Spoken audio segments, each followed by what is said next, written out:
Hammaga assalomu alaykum, hurmatli kuzatuvchilar, kanalimiz obunachilari. Mana navbatdagi kat yo'limiz ham bitdi. Bu kat yo'limiz 12 kilovatlik 120 kvadrat joyga mo'ljallangan. Bu safar to'liq obzorini qilib o'tib ketaman. Qanaqa yonadi, nimalar qo'shdik, jinday o'zgartirishlar kiritdik kat yo'limizga. Datchik qo'shib ketdik. Bu safar gradus ko'rsatib turadigan datchik, termostat bor. Ventilatorga regulyator qo'yilgan, tezligini balandlatib pasaytirgani, ключатори bor. Bu safar eshiklarni ikki tomondan ligirovka bo'ladigan qildik. Uchala eshigini ham mabodo azbiz eshik o'tirib, usat kerib, tutab qolsa, ligirovka qilib qo'ysa bo'laveradi. Bu tomondan ham, sharniy tomondan ham, bosh tomondan ham ligirovka bo'ladi. Hali ertaga 1 oydan keyin, 2 oydan keyin uzilib ketadigan emas, shpilgalari ham yaxshi bo'lganlardan qo'yilgan. Shuna qilib 3 oy eshigi ham ligirovka bo'ladi. Bu joyi qurilmani tozalaydigan joyi. Bu tozalashda tepadan boshlansa, oldidan orqaga qilib, kulxona topkaga tushirib turib, topkadan o'sha kulxonaga tushib ketadi. Kul bilan ovarsa bo'laveradi. Shuna tozalanadi.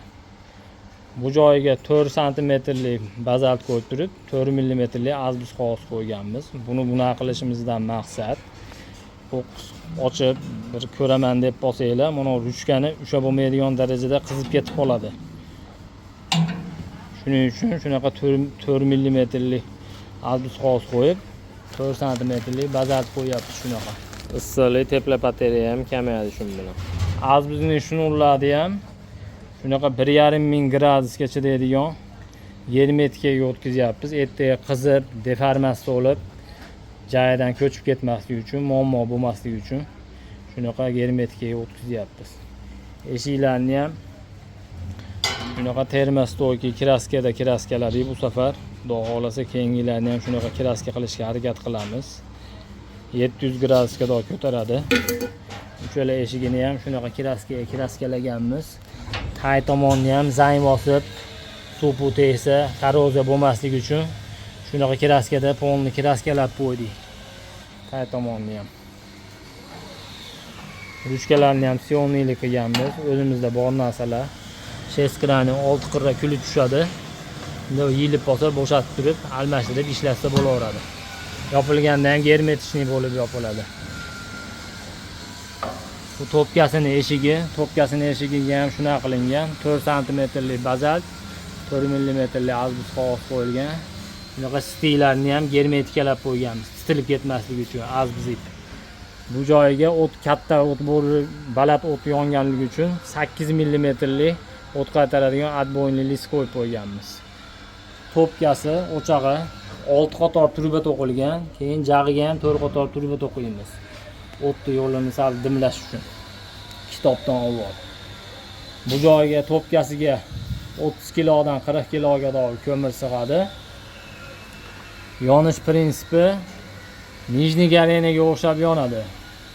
Bir qator o'tin ko'mir solinadi boshida, yonib ilashib cho'g' tushgandan keyin shu cho'g'ni ustiga ko'mir zaprabga qilib qo'yasizlar, yonib ilashib tugaveradi. Ustini zaprabga qilib yoqaverasizlar.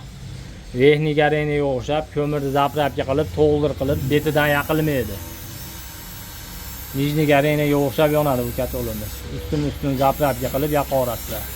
Rasxoti uyda uteplitiga qarab, ko'mirning kaloriyasiga qarab 35 kilodan 50 kiloga rasxot qilyapti bir sutkasiga. Bu katolimiz verniy garenalarda, nijniy garenalarda bu topkasi tikka holatda bo'ladi. Uzunligi 70 cm, trubadan balandligi kitobdan boshlanishi 38 cm. Bo'kib qolmaydi, dimlanib. Xudo xolasa yaxshi ishlayapti. Hamma joy qo'yilgan joylarga muammo chiqqan yo'q. 2 yildan beri qilyapmiz. Xudo xolasa yaxshi yonishlari. ko'pchilik qanaqa yonadi, ichlariga qanaqa material ishlatasizlar, tashqarisiga deb savollar tushyapti aka-ukalarda. Eshiklari, tashqarilari, ichlariga ham to'liq yangi ishlatamiz. Garyachi kattini mana o't qaytaradigan 8 mmli отбойный lisi, bu eshiklari, tashqi tomonlari, ichki tomonlari, polniy emas pechka-yu katyollarga bunaqa garyachi kattini ishlatamiz. Холодный lis ishlatmaymiz umuman. Mana bu zakaz qilishdi klientlar. 70 kvadratga mo'ljallab qilyapmiz. Ichki tomoni 3 mmli lis. Холодный lis oq bo'ladi. Garaj kattini shunaqa kuydirilgan bo'ladi, ko'k rang bo'ladi.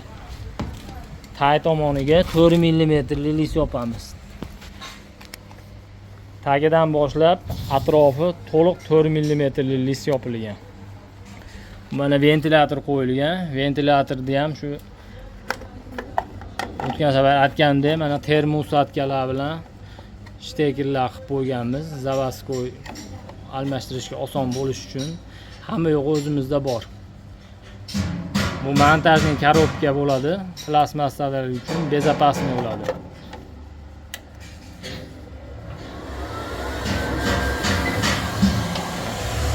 Polshani ventilyatoriga o'xshatib, shunaqa klapan qildik o'zimiz. Zavaskoy ventilyatoriga o'xshatib, bu joyiga nejavekadan disk qo'ydik. Nejaveka disk qo'ydik. Ancha nagar ushlamasligi uchun. Bu pastki eshigiga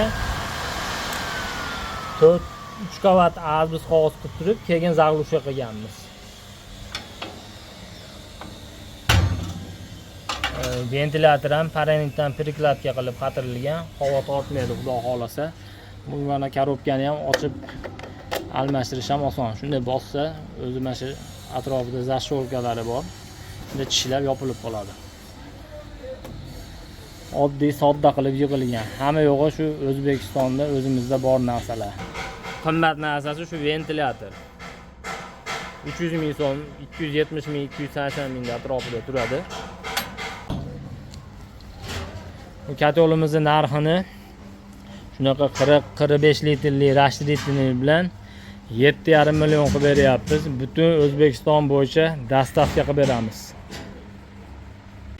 Manzilimiz Andijon tumani Zelenomostda joylashgan svarka seximiz. Qo'llab-quvvatlayotgan barcha aka-ukalarga rahmat aytib ketaman. Videolarimiz, ishlarimiz ma'qul kelayotgan bo'lsa, like bosib, podelitsiya tugmasini bosib ketinglar, ulashib qo'yinglar. Yana ham bundan ham sifatli katyollar qilishga harakat qilamiz. Hammanglarga rahmat. Sog' bo'linglar, salomat bo'linglar.